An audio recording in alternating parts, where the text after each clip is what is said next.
असली स्वरूप में मिल सकता है? शंकर भगवान का क्या अपना असली स्वरूप में शिव हमारे सामने, हमारे सम्मुख में आ सकता है? मेरा देवाधिदेव महादेव आपके सामने असली स्वरूप में भी आ सकता है, मना नहीं। पर आज का जो युग है ना, ये बड़ा विचित्र युग है।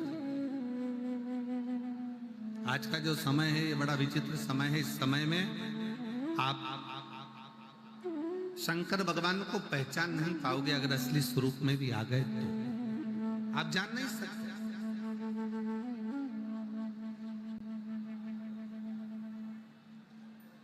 शिव अगर सत्यता के सम्मुख में सामने आकर प्रकट भी हो जाए, सामने आकर खड़े भी हो जाए, तो आप उसको पहचान नहीं पाओगे। आपके मन में आएगा, हो सकता है कोई बहरूपिया, हो सकता है कोई तिलक लगाया, हो सकता है कोई ने वेश बनाया, हो सकता है कोई स्वरूप धर कर आ गया। आप शिव को पहचानोगे तो शिव सामने कभी नहीं आते।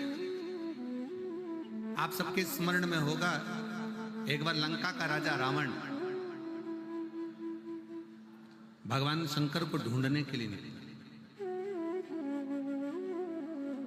और लंका का राजा रावण जब भगवान शिव को ढूंढने के लिए निकलता है, ढूंढते ढूंढते लंका का राजा रावण थक जाता, थक गया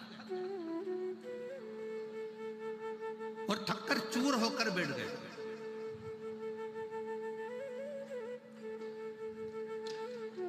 एकदम थका हुआ है, बैठा हुआ है, पड़ा हुआ, और उसने एक संकल्प लिया कि मैं शंकर को ढूंढ कर रहूंगा। मंदोदरी रावण के सम्मुख में आई और रावण के साथ में मिलकर मंदोदरी ने रावण से कहा, स्वामी आपसे शंकर भगवान रोज मिलते हैं, आप शिव जी की अर्चना रोज करते हो, आप शंकर का गुणगान रोज करते हो, आप शिव की पूजन रोज करते हो, तो फिर आप शंकर जी को ढूंढने क्यों निकले? मुझे शिव को ढूंढना, मुझे शंकर को ढूंढना। और शंकर भगवान को ढूंढने के लिए लंकाधिपति रावण लगा रहा, पर शिव उसको मिले।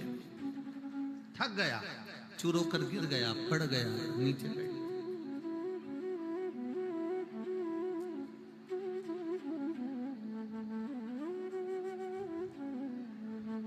भगवान शिव को लगा, मेरा भक्त है, मेरा भजन करने वाला है, मेरा स्मरण करने वाला।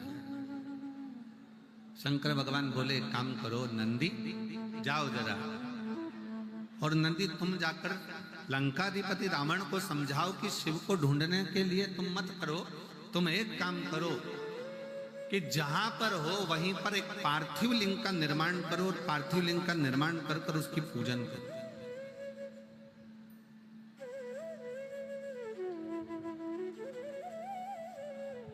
मुझे ना ढूंढा जाए, पार्थिव लिंग का निर्माण करे, पार्थिव लिंग का पूजन करे, और पार्थिव लिंग का पूजन कर कर वो मुझे वहीं पर प्रकट कर सकता है। पर रावण कह रहा है कि मैं शिव को ढूंढने के लिए निकला हूं, पार्थिव लिंग का पूजन नहीं, स्वयं शंकर को अपने साथ में लेकर मैं लंका तक जाऊंगा, लंका तक पहुंचूंगा। मैं लंका तक जाऊंगा, लंका तक पहुंचूंगा। मैं पार्थिव लिंग का पूजन करने के लिए रोज करता हूं, मना नहीं, पर मैं पार्थिव पूजन आज शिव को ढूंढने के लिए नहीं। और रावण ढूंढते ढूंढते ढूंढते ढूंढते थक गया, पर शिव ने, शंकर ने। तब मंदोदरी ने रावण के हाथ का स्पर्श कराकर थोड़ी सी बालू मंदोदरी लेकर जाती है, और मंदोदरी उस बालू से शिवलिंग का निर्माण करती है। केवल रावण के हाथ का स्पर्श कर कर बालू मंदोदरी लेकर जाती है, और मंदोदरी ने पार्थिव शिवलिंग का पूजन करा, पार्थिव लिंग का पूजन करा, पार्थिव पूजन करी। और जैसे ही पार्थिव लिंग की पूजन मंदोदरी ने करी, इतनी देर में रावण के सम्मुख में भगवान देवाधिदेव महादेव तुरंत प्रकट हो जाते हैं, स्वयं सामने आकर खड़े। अर्थात शिव महापुराण की कथा एक बड़ा सुंदर प्रसंग वर्णन करती है। लंकाधिपति रावण का ये प्रसंग कहता है कि घर का कोई सदस्य, परिवार का कोई सदस्य जब शंकर जी के पार्थिव लिंग का पूजन करता है या भगवान शंकर को एक लोटा जल चढ़ाता है, उसके घर का यदि एक सदस्य भी शिव के मंदिर तक जा रहा है, उसके घर का एक सदस्य भी अगर शंकर के शिवालय तक जा रहा है, तो ये निश्चित है कि परिवार का एक सदस्य भी अगर शंकर का भजन कर रहा है, तो वो एक सदस्य, इसलिए शास्त्र कहता है, उज्जैन का ऋण मुक्तेश्वर मंदिर का दरवाजे पर लिखा है कि शिव महापुराण सुनने वाला, शंकर का स्मरण करने वाला, शंकर को एक लोटा जल चढ़ाने वाला केवल एक पीढ़ी या 7 पीढ़ी को नहीं, 71 पीढ़ी को पार लगा दे।